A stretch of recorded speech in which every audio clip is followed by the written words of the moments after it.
makanya kenapa saya akan mulai mendekatkan teknologi. Jadi nek dulu, yang sekarang tanam itu adalah manusia, orang. Sekarang kita dekatkan dengan mesin. Harapan saya anak muda nanti tandur tanam itu tidak beropot. Jadi nek sekarang dia suka ngerokok, tanam padi dengan resistance planter, dia bisa sambil ngomong. Kita ajak mereka untuk senang. Senang ya. Bertani itu adalah kesenangan, kesenangan yang menghasilkan. Jadi saya punya konsep harus melindungi tanah leluhur. Tanah leluhur itu bagian dari warisan anak cucu kita. Nah, sekarang tidak kita lindungi, terus lahan pertanian beralih fungsi, anak cucu kita mau kemana? Nah, itu salah satu tugas berat saya, tetapi saya harus berani itu dalam rangka keberlangsungan, keberlanjutan kehidupan. Oh ya.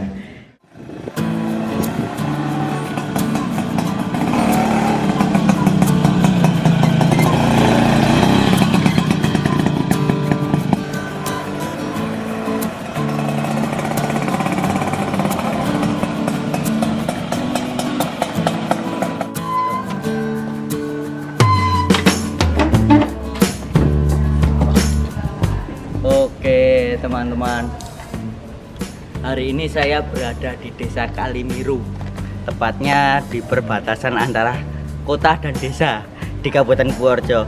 Menariknya seperti apa, langsung saja nanti kita temui Bapak Kepala Desa. Ikuti aku.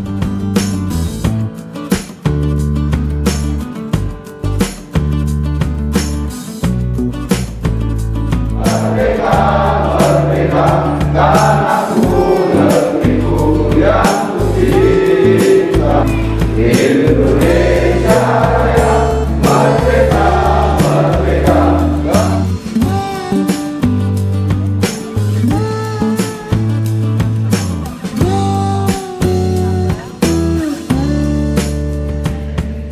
Ya teman-teman, kembali lagi bersama saya Maestia Andi di Dialog Baglenan. Saat ini saya berada di Desa Kalimiru ya. Desa Kalimiru ini sendiri terletak di perbatasan antara kota dan desa ya.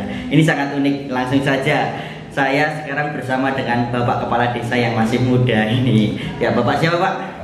Agung Juli Priatmoko. Pak Agung Juli Priatmoko ya. Pak Agung Juli Priatmoko, bisa dijelaskan atau berikan sejarah singkat daripada Desa Kalimiru ini, Pak? Jadi Kalimiru menurut cerita dan sejarah desa, Kalimiru dulu adalah yang menemukan salah satu pejuang yang menjadi pasukannya Pangeran Diponegoro. Di saat dia berjuang sedang mencuci jarik di kali, terus diserang pasukan Belanda. Nah, pasukan Belanda akhirnya para pasukan tersebut berjuang yang bersama Pangeran Diponegoro lari ke Desa Loning. Desa Loning terus meninggal di sana sebagai bentuk penghargaan. Nah, di saat beliau dulu adalah nyuci jarik di kali dan sedang miru-miru, makanya namanya sekarang adalah Desa Kalimiru ya. Sejarah singkat ya. Suatu saat bakal kita kulik lagi melalui jurnal Lelana ya teman-teman ya. Oh ya, ini untuk era saat ini Pak, kita bicara tentang Kalimiru. Dengar-dengar ini ada sebuah peningkatan kapasitas daripada para petani. Ya, terkenalnya kan Kalimiru dengan pertaniannya ya Pak ya. Bisa jelaskan Pak, ini peningkatan yang seperti apa sih yang diharapkan daripada desa untuk masyarakatnya sendiri? Ini, jadi saya kepala desa sesuai dengan visi misi saya.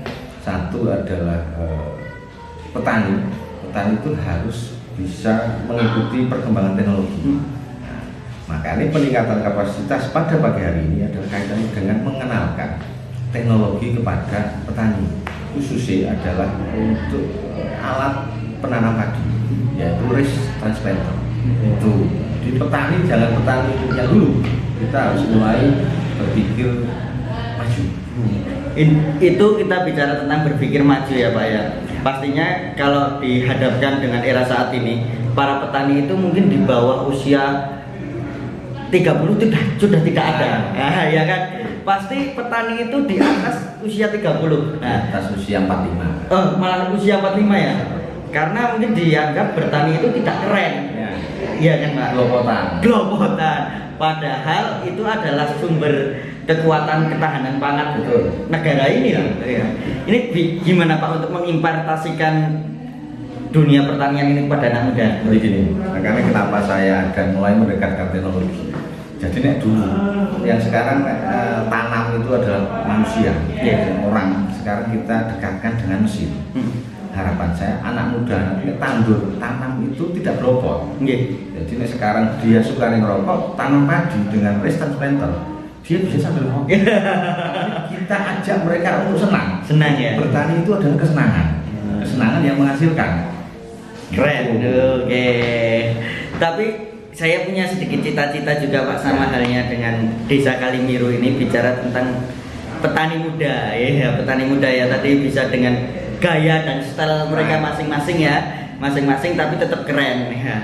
Ya Pak, untuk mengamankan itu semua mungkin program-program dari Bapak sendiri apa Pak? Ini, jadi saya punya konsep harus melindungi tanah leluhur. Tanah leluhur itu bagian dari warisan anak cucu kita. Nah, sekarang tidak kita lindungi, terus lahan pertanian beralih fungsi, anak cucu kita mau kemana? Nah, itu salah satu tugas berat saya, tetapi saya harus berani itu dalam rangka keberlangsungan, keberlanjutan kehidupan. Oh ya. Kalau tadi itu sempat ngobrol-ngobrol di luar video ini itu, Bapak menyampaikan bahwasannya pertanian ini menjadi produsen uang. Ya. Ini seperti apa lagi ini? Gini, saya punya visi misi dulu waktu saat saya pencalonan. Saya punya keinginan menjadikan sawah sebagai mesin pencetak uang. Mesin pencetak uang. Sawah menjadi mesin pencetak uang. Bagaimana caranya? Kita harus bisa mengolah sawah tersebut supaya tetap selalu produktif. Selalu produktif. MT1 bisa padi, MT2 bisa padi, MT3 jangan nganggur. Kita ada opsi pilihan, bisa kolong hijau, bisa jagung, bisa kacang hijau, bisa kedelai, bisa kacang tanah. Itulah sehingga sawah itu benar-benar produktif. Nah, itulah akhirnya menjadi mesin pencetak uang. Oh, iya. Keren. Teman-teman, kalau kalian berkunjung ke Desa Kalimiru ini ya, boleh ya Pak ya untuk mampir ke balai desa dan untuk sekedar bertanya, bisa belanja atau ibaratnya memilih produk pertanian apa sih di sini ya Pak ya. Mungkin bisa langsung ke rumah warga. Kalau warga punya pisang itu teman-teman bisa langsung datang dan ngenyang.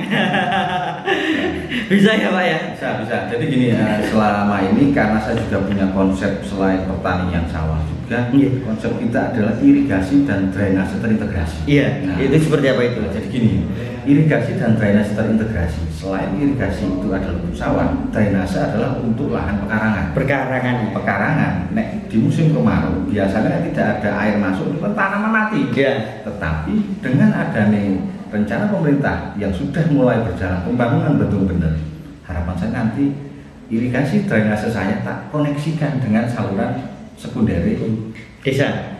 Oh, sehingga musim kemarau air itu bisa kita masukkan ke pekarangan ya. Pekarangan nanti tanamin pisang bisa, tanamin jeruk bisa, tanamin jagung bisa. Siap. Sawah, ladang, pekarangan produktif. Ya.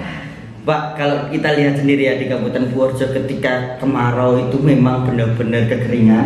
Ketika musim hujan benar-benar kelewatan lah. Mungkin daripada desa sendiri dalam proses pembangunan ya, pembangunan juga tadi Bapak sampaikan tidak sekedar membangun bentuk fisik, tapi tidak meninggalkan untuk anak cucu. Itu seperti apa Pak konsep Bapak? Nah gini, kan saya suka konsep pembangunan saya adalah pembangunan yang berkelanjutan.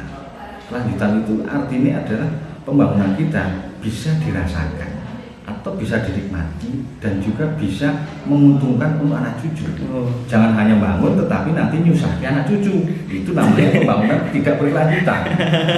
Ingat, tanah ini, buminya adalah warisan anak cucu, bukan punya kita. Ya, kita hanya mengolah untuk tinggalkan untuk anak cucu ya Pak ya. Pembangunan yang berkelanjutan. Oke, teman-teman, mungkin ini asik ya ketika kita bahas tentang Desa Kalimiru terkait pertaniannya. Tapi ini cukup sekian dulu aja karena nanti ada segmen-segmen selanjutnya terkait Desa Kalimiru.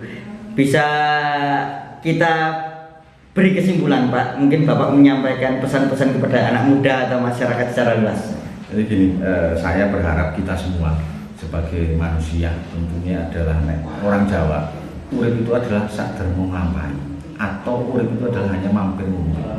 Makanya mumpung kita masih hidup, jadikanlah kehadiran kita menjadikan arti bagi sesama dimanapun kita berada, dengan bentuk cara apapun yang bisa kita lakukan untuk kebaikan bersama. Nah, itulah makanya moto saya adalah membumi di tanah kelahiran. Membumi di tanah kelahiran. Panjang umur, niat baik Pak. Merdeka. Merdeka.